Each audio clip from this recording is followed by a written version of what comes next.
আসসালামু আলাইকুম, welcome to Shoaib tech world. আপনারা ইতিমধ্যে পূর্বের ভিডিওগুলো থেকে এমএস এক্সেলের কিছু ফাংশন ও ফর্মুলা সম্পর্কে জেনেছেন। আজ আরও কিছু ফর্মুলা সম্পর্কে জানব। তা হলো বৃহত্তম সংখ্যা, ক্ষুদ্রতম সংখ্যা, গড় এবং সেল কাউন্ট। তবে চলুন দেখা যাক।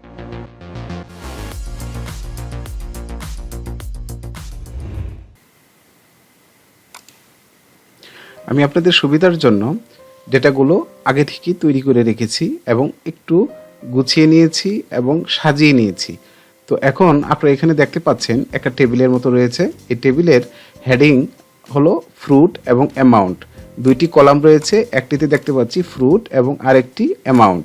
ফ্রুটের মধ্যে বিভিন্ন প্রকার ফলের নাম রয়েছে এবং অ্যামাউন্টে সেই ফলগুলোর মূল্য দেওয়া আছে। এখন এই মূল্যগুলোর আমরা অ্যাভারেজ করব, ম্যাক্সিমাম নাম্বার বের করব, মিনিমাম নাম্বার বের করব এবং সেল কাউন্ট আমরা বের করব। প্রথমে আমরা অ্যাভারেজ করব। আমরা এই ফলের যে মূল্যগুলো রয়েছে এই মূল্যগুলোর গড় নির্ণয় করব। আমরা এই গড়গুলা এই সেলটাতে নির্ণয় করব। প্রথমে এই সেলটাতে আমরা একটি ক্লিক করব। ক্লিক করার পরে ফর্মুলা বারে যাব। ফর্মুলা বারে গিয়ে একটা ইকুয়াল সাইন দিব। ইকুয়াল সাইন দেওয়ার পরে কিবোর্ড থেকে লিখব অ্যাভারেজ, AVER। লেখার পরে আমরা কিন্তু এখানে অটো সাজেশন এসেছে। প্রথম যে অটো সাজেশন এসেছে এটা ট্যাব দিয়ে সিলেক্ট করব। সিলেক্ট করার পর প্রথম যে সেলটি রয়েছে মূল্যের প্রথম সেলটি ক্লিক করব। তারপর একটি কোলন চিহ্ন দিব। তারপর লাস্টের যে সেলটি রয়েছে এই সেলটি ক্লিক করব। তারপরে ব্র্যাকেট ক্লোজ করব। ব্র্যাকেট ক্লোজ করার পর এন্টার চাপবো। এন্টার চাপলেই আমার এখানে রেজাল্টটি বেরিয়ে পড়েছে। মানে আমার যে সংখ্যাগুলোর গড় এটা কিন্তু বেরিয়ে পড়েছে 306.41। আচ্ছা, এই যে সূত্রটা আমরা লিখেছি এই সূত্রটা আরেকভাবেও লেখা যায়। সেটা হলো ইকুয়াল সাইন দিব। ইকুয়াল সাইন দেওয়ার পর আমি অ্যাভারেজ লিখব, AVER। লেখার পরে আমি প্রথমে অ্যাভারেজ সাজেশনটা আসছে এটা ট্যাব দিয়ে সিলেক্ট করব। করার পরে জাস্ট আমি যতটুকু আমার প্রয়োজন গড় নির্ণয় করার জন্য ততটুকু এরিয়া আমি সিলেক্ট করব। আমি মাউসে ক্লিক করে পুরো এরিয়াটুকু সিলেক্ট করব। সিলেক্ট করে ব্র্যাকেট ক্লোজ করব। ব্র্যাকেট ক্লোজ করে এন্টারে চাপবো। আমার কিন্তু রেজাল্ট চলে আসছে। আচ্ছা, এটা দুইটা পদ্ধতিতেই করা গেল। আমরা দেখেছি যে প্রথমে আমরা টাইপ করে করেছি, তার পরবর্তীতে আমরা এরিয়া সিলেক্ট করেও করেছি। প্রত্যেকটি সূত্র এভাবে আমরা করতে পারি। এখন ম্যাক্সিমাম নাম্বারটা বের করব। ম্যাক্সিমাম নাম্বার আমরা অনেক কাজে ব্যবহৃত হয়, যেমন একটি প্রাইস লিস্টে কোনটা সবচেয়ে বেশি মূল্যের রয়েছে সেটা দেখতে গেলে আমার ম্যাক্সিমামের এই সূত্রটি খুব প্রয়োজন পড়ে। যে এখন এই যে মূল্যগুলো রয়েছে এই মূল্যগুলোর সর্বোচ্চ নাম্বার কোনটা সেটা আমার কিন্তু বের করতে হবে। তো বিভিন্ন কাজে বিভিন্ন প্রয়োজনে কিন্তু এটা আমাদের দরকার পড়ে। তো সেক্ষেত্রে ম্যাক্সিমাম নাম্বারের যে সূত্রটা আমাদের জেনে রাখা খুব প্রয়োজন।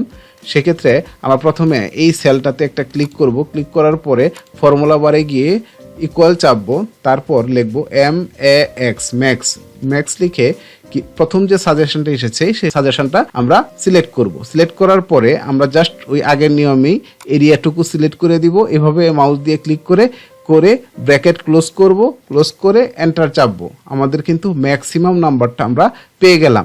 এখানে 500 কিন্তু এই মূল্যগুলোর সর্বোচ্চ নাম্বার। আমরা কিন্তু ম্যাক্সিমাম নাম্বারটা এইভাবে খুব সহজ সূত্রের মাধ্যমে পেয়ে গেলাম।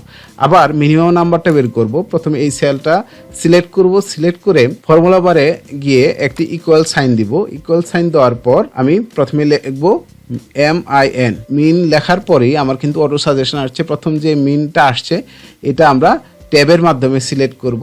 তারপর এরিয়া সিলেক্ট করে দিব। এই এরিয়াটুকু সিলেক্ট করে ব্র্যাকেট ক্লোজ করব। ব্র্যাকেট ক্লোজ করে এন্টার চাপবো। এন্টার চাপার পর আমার কিন্তু এখানে মিনিমাম নাম্বারটা আসছে। এখানে আমি যদি একটি প্রাইস লিস্ট ধরি, এই প্রাইস লিস্টে সর্বনিম্ন যে নাম্বারটা রয়েছে বা সর্বনিম্ন যে সংখ্যাটা রয়েছে সেটাই কিন্তু মিনিমাম নাম্বার এখানে আমার শো করেছে। তাহলে আমরা এই সংখ্যাগুলো থেকে সবচেয়ে কম মূল্য যেটা 100 এটা কিন্তু আমরা এখানে পেয়েছি। এটা কিন্তু আমাদের এত খুঁজে বের করতে হলো না, আমাদের সূত্রের মাধ্যমে আমরা মিনিমাম নাম্বারটা বের করতে পারলাম। এখন বিভিন্ন সময় আমাদের কিন্তু সেল কাউন্ট করার প্রয়োজন পড়ে। মানে আমার এখানে কতগুলো লিস্ট রয়েছে আমরা কিন্তু সরাসরি বলতে পারবো না।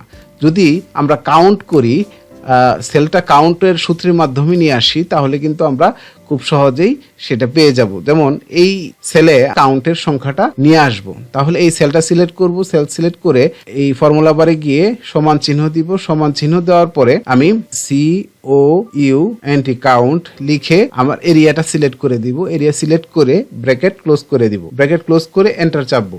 এন্টার চাপলে কিন্তু এখানে আমার কাউন্ট নাম্বারটা চলে আসছে, সেল কাউন্ট চলে আসছে। এখানে আমার এই এরিয়াতে কয়টা সেল রয়েছে সেটা কিন্তু কাউন্ট হয়ে গেছে, মানে 17টি সেল রয়েছে। এইভাবে আমরা এখানে কতগুলো সংখ্যা রয়েছে এটা কিন্তু আমরা বের করতে পারলাম এই সূত্রের মাধ্যমে। এখন আমরা যদি কোনো টেক্সট বা এই ফলগুলো এখানে কয়টা ফলের সেল রয়েছে সেটা যদি জানতে চাই, সেই ক্ষেত্রে আমাদের আরেকটি সূত্র প্রয়োগ করা লাগবে। যেমন আমি এখানে সূত্রটি লিখছি, আমি এই সেলটাতে সূত্রটি লিখছি, এখানে মাউস রেখে ক্লিক করব, তারপর ফর্মুলা বারে যাব, ফর্মুলা বারে গিয়ে ইকুয়াল সাইন দিব, তারপরে লিখব কাউন্ট এ আমার সাজেশনে চলে আসছে। আমি কাউন্ট এ সিলেক্ট করে আমি এরিয়াটুকু সিলেক্ট করব, এরপর ব্র্যাকেট ক্লোজ করব, তারপর এন্টার চাপবো। তাহলে এখানে কিন্তু আমি আমার কাঙ্ক্ষিত রেজাল্টটি পেয়ে যাব। আচ্ছা, আশা করি এতটুকু আপনারা বুঝতে পেরেছেন।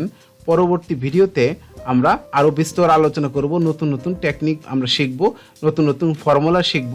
পরবর্তী ভিডিওগুলো দেখার জন্য অনুরোধ রইল, এবং এই ভিডিওটি ভালো লাগলে লাইক ও শেয়ার করুন, এবং নতুন নতুন ভিডিও এর আপডেট পেতে সাবস্ক্রাইব ও বেল বাটনটি চাপুন। ধন্যবাদ।